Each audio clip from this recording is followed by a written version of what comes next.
Good morning, everybody. I hope you can hear me.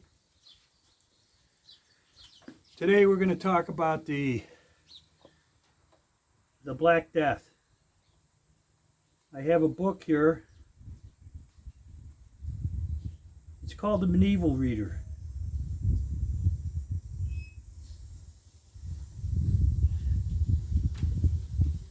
The title of it is The Impact of the Black Death by Henry Knighton. In this year, 1348, and in the following one, there was a general mortality of men throughout the world. It first began in India, then in Tarsus. Then it came to the Saracens and finally the Christians and Jews.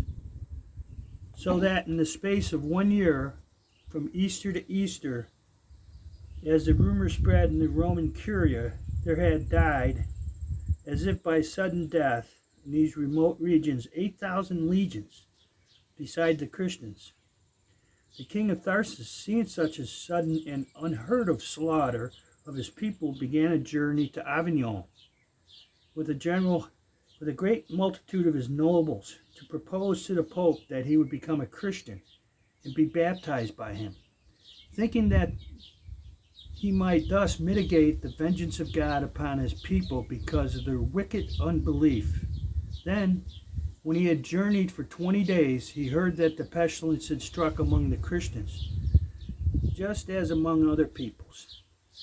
So, turning in his tracks, he traveled no further, but hastened to return.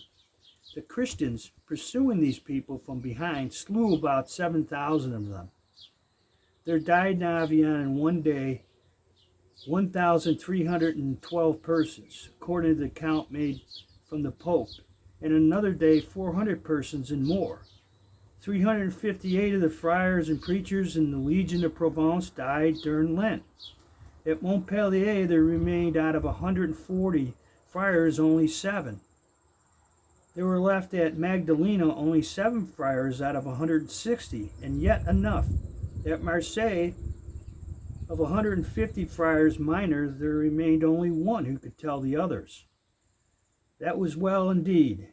Of the Carmelites, more than 160 had died at Avignon before the citizens found out what had happened.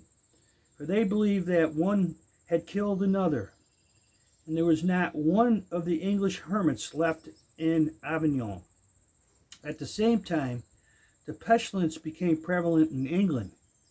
It began in the autumn in certain places. It spread throughout the land, ending in the same season of the following year. At the same time, many cities in Corinth and Achaia were overturned, and the earth swallowed them. Castles and fortresses were broken, laid low, and swallowed up. Mountains in Cyprus were leveled into one, so that the flow of rivers was impeded, and that many cities were submerged and villages destroyed. Similarly, when a certain friar was preaching at Naples, the whole city was destroyed by an earthquake. Suddenly, the earth opened up, and as if by a stone had been thrown into the water, and everyone died along with the preaching friar, except for one friar who, fleeing, escaped into a garden outside the city. All things were done by an earthquake. Then that most grievous pestilence penetrated the coastal regions of England by way of Southampton and came to Bristol, and people died as if the whole strength of the city were seized by sudden death. For there were few who lay in their beds more than 2 or 3 days, and then the savage death snatched them about the 2nd day. In Leicester, in the little parish of St. Leonard, more than 380 died. In the parish of Holy Cross, more than 400. And in St. Margaret, more than 700. And so in each parish they died in great numbers. Then the Bishop of Lincoln sent through the whole diocese and gave general power to each and every priest, both regular and secular, to hear confessions and dissolve by the full entire power of the bishop, except only in the case of debt, and they might absolve in the case if satisfaction could be made by the person while he lived, or from his property after his death. Likewise, the Pope granted full remissions of all sins to be absolved completely to anyone who was in danger of death. And he granted this power to last until the following April. And everyone was allowed to choose his confessor. During this same year, there were a great mortality of sheep everywhere in the kingdom. In one place and in one pasture, more than 5,000 sheep died and became so putrefied that neither beast nor bird wanted to touch them. And the price of everything was cheap because of fear of death. There were very few who took care for their wealth or for anything else. For a man could buy a horse for half a mark. He could buy large fat or ox and cows for a much cheaper price. I'm paraphrasing here so you don't have to be bogged down with the stuff. But generally speaking, all livestock was very, very cheap. And the sheep and cattle wandered about through the fields and among crops. And there was no one to go after them or to collect them. They perished in countless numbers everywhere in secluded ditches and hedges for lack of watching. Since there was a lack of serfs and servants, no one knew what to do. For there is no memory of mortality so severe and so savage from the time of Vortigern, the king of the Britons, in whose time, as Bede says, the living did not suffice to bury the dead. In the following autumn, no one could hire a reaper at a lower wage. This is because there were few and far between. There was so great abundance of all kinds of grain that no one seemed to have concerned themselves about it. The Scots, hearing of the cruel pestilence in England, suspected that this had come upon English by the avenging hand of God.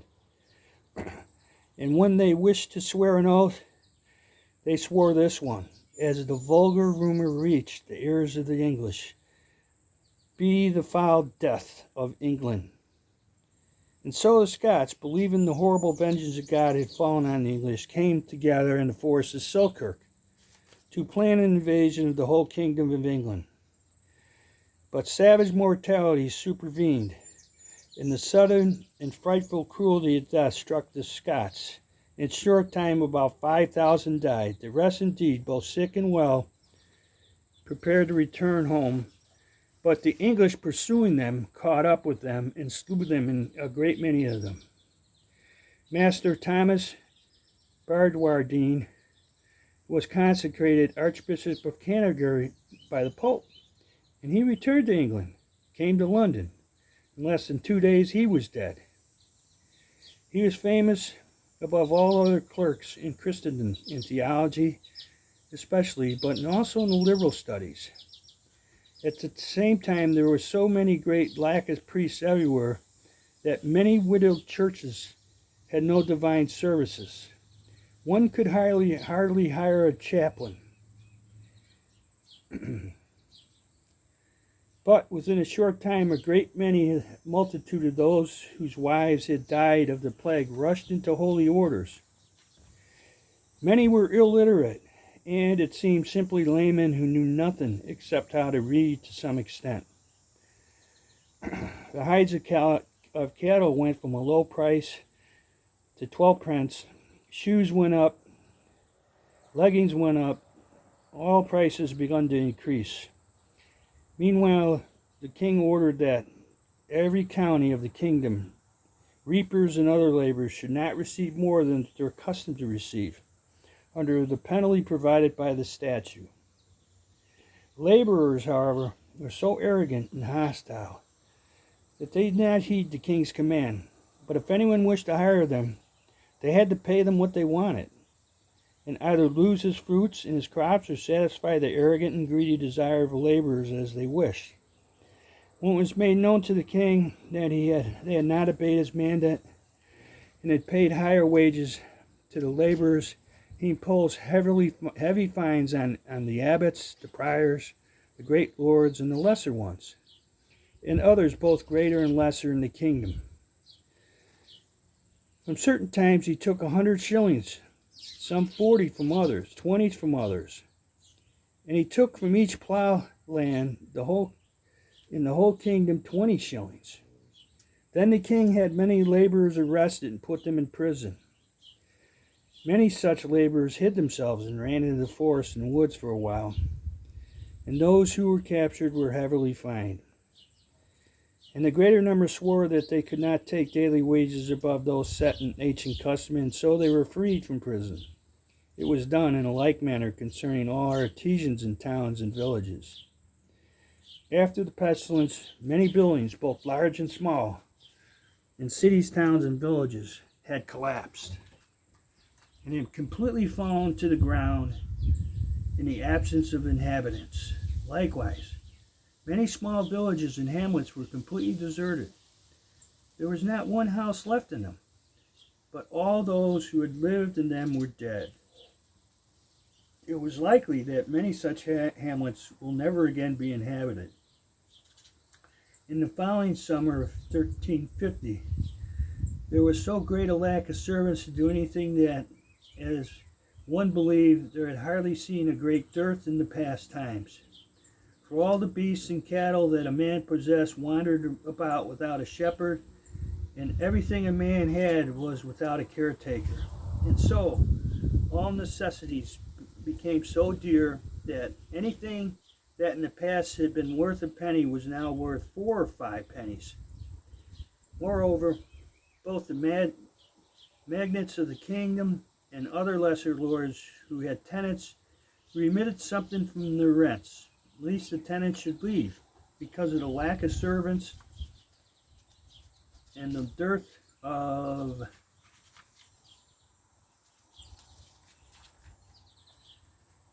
other things.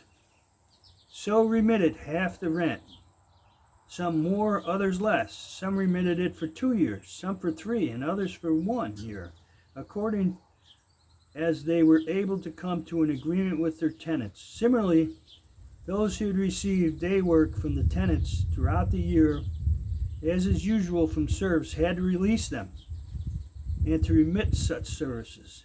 They either had to excuse them entirely or had to fix them in a laxer manner at a small rent, lest very great and irreparable damage be done to the buildings and the land everywhere remain completely uncultivated. And all the foodstuffs and all the necessities became exceedingly dear. It's kind of interesting. When a plague hits, society crumbles, and when it begins to recover, it can no longer manage itself at the same level it had previously done. Have and make it a good day.